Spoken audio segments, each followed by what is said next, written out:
नमस्कार, मैं मुंबई क्राइम पे न्यूज़ से संपादक विनोद चौहान बोल रहा हूँ। जनता, आज मैं जो स्टोरी लेके आप लोगों के सामने उपस्थित हो रहा हूँ, ये ऐसे दो सरकारी कर्मचारी के ऊपर है जो फैमिली मैटर जिसे हम कहते हैं।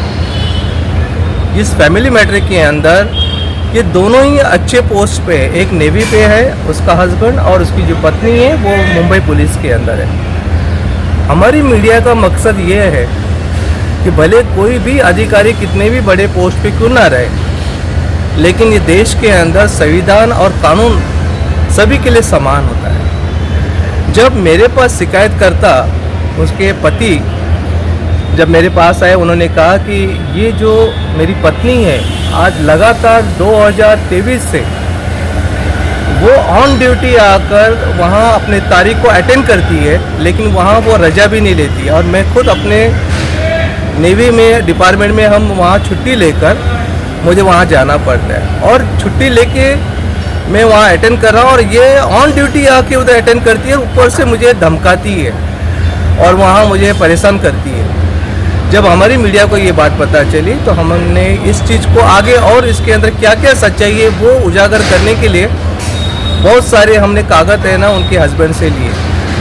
मैं जनता का ज़्यादा समय न लेते हुए जो अगली आवाज़ जो है और जो मैं कैमरे के सामने लाऊंगा वो उस नेवी के अधिकारी है जो इस केस के अंदर पीड़िता है और उसका क्या कहना है वो हम जानेंगे। आया हुआ उसी फरियादी को मैं डायरेक्ट पूछता हूँ कि केस में एग्जैक्ट है क्या, जो जनता भी जान सके और यहाँ के मुंबई के बड़े अधिकारी, पुलिस अधिकारी भी जान सके। बताइए पहले आपका नाम क्या है?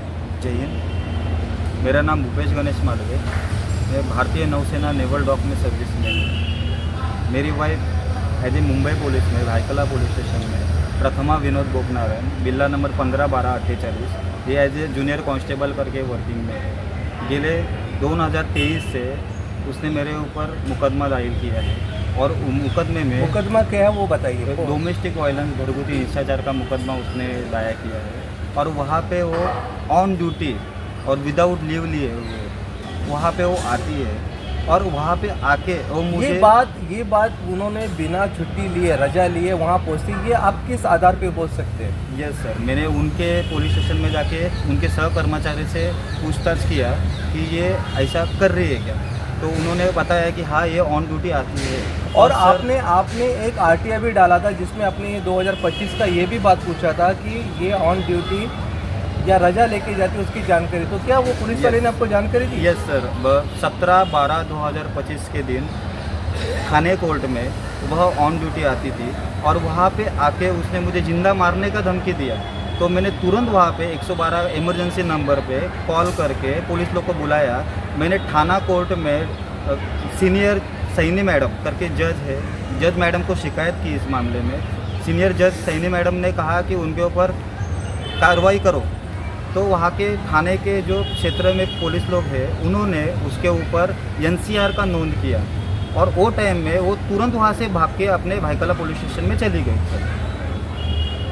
तो आपको ये कहना है कि ये जो लेडी है आपकी जो वाइफ, ये ऑन ड्यूटी आके उधर वो अपने तारीख को अटेंड करती है? यस सर, वह ऑन ड्यूटी आती है। मैंने पिछले साल का पूरा 10 दिन का, हर महीने का पकड़ के 10 दिन का RTI उनसे मांग किया भायखला पुलिस स्टेशन। उन्होंने आपको दिया है क्या? नहीं सर, उन्होंने मुझे RTI का कुछ भी आंसर किया नहीं। डायरेक्टली बताया गया हम इन्फॉर्मेशन दे नहीं सकते। तो जनता, आपने देखा कि ये जो मेरी स्टोरी के पीछे, ये फैमिली मैटर में हमारा कोई इंटरफेयर नहीं है, लेकिन कानून के नाम पर अगर कोई लॉ एंड ऑर्डर को अपने हाथ का खिलौना समझते तो उसको ज़रूर हम वो सबक देंगे। जो कानून के अंदर जो फैसिलिटी दी गई है, अगर RTI के अंदर अगर एक पति अगर अपने पत्नी के बारे में पूछ रहा है कि उस दिन वो अपने तारीख को अटेंड करी, तो क्या वो अपने विभाग से उन्होंने लीगल तरीके से छुट्टी का उसने परमिशन ली है? ये पूछना कोई भी गुनाह नहीं है। हाँ बोलिए, क्या बोल रहे थे आप? सर मैं ये बोलना चाहता हूँ कि ये मैडम ऑन ड्यूटी आके सर मुझे कल के डेट में जिंदा मार के चली जाएगी और फिर से ड्यूटी पे रुजू हो जाएगी सर, तो उसमें सर कौन लक्ष्य देगा सर, कौन इसका?